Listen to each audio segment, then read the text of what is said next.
Hello everyone and welcome back to my channel. Today I'm going to be showing you my inking process. I know one or two of you have requested this in the comments of my previous videos, so I finally got around to making one. So this video is part one of two. I'm going to be releasing a second video on the colouring process of this, so watch out for that. So for the inking process I'm going to be using my Lightbox and a Unipin 0.5 liner. So let's get on with it.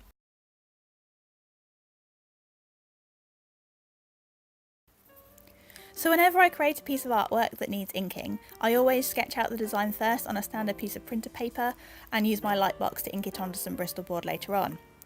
This way I can achieve cleaner lines and I don't have to erase the pencil lines. So the Lightbox I have is a Mini Sun light pad. That's all I know about it because it was gifted to me a few years ago.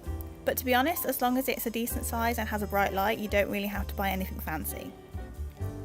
So I placed the clean piece of Bristol board over the sketch. I don't clip or tape it down as I like to move around the paper as the line direction changes. I try to work with long strokes, aiming for one line rather than lots of smaller lines, as this can create a jagged effect. It is often easier to line your work with the line coming towards you as it gives you more control, although I don't always follow this myself, I kind of just go with the flow.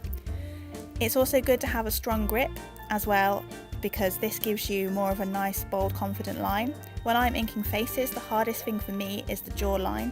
I'm not sure why this is, it just is, so I always like to take extra care when doing this part. And I begin by laying down the baseline for the work first, and then later I will go over it again to vary the line weight, which you will see later on in this video.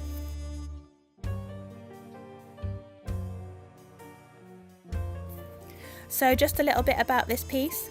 I wanted to create something in a 1920s Art Deco style, so I have gone for a bolder outline style than normal, except for maybe my Charlie colouring pages, which I like to make quite bold so that the kids can colour them in easier and they look more like colouring pages from a children's colouring book.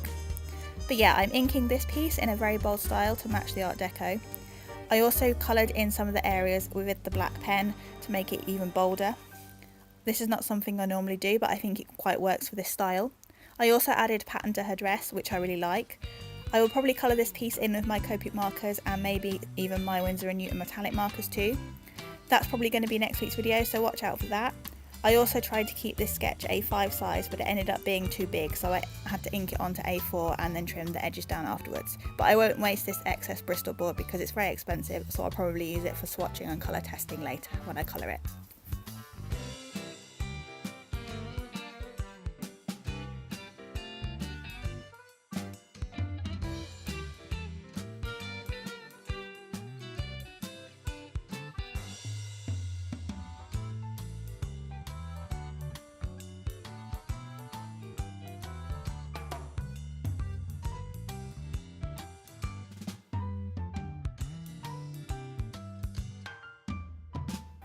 So once I had laid down the initial line work, I removed the sketch from underneath so I could work on varying the line weight. Varying the line weight in a drawing helps to smooth out the lines, strengthen the clarity and make the drawing pop. To help explain more what I mean, here is the primary line work next to the finished version, and as you can see, the one on the right looks much cleaner and more interesting. This is the technique I use a lot when inking, whether it's a Charlie picture or something like this. So to vary the line weight, I try to think about what lines need to be made thicker. The thicker lines are often lines between the background and the foreground, or lines where there would be a shadow. So for example, in this piece, I thickened the edge of the hair, but kept the lines within the hair thinner. Varying the line weight also helps to fix mistakes you make or strengthen some shaky line work. So you know what I said about finding it difficult to draw the jawline? This is one of those lines which I thicken because naturally there's a shadow and it works well to do this, and also it helps strengthen my shaky line work at this point. Oh, and also I make the lines thick at points where other lines meet, so for example I thicken the line at the point where the hair meets the jawline and where the neck meets the dress.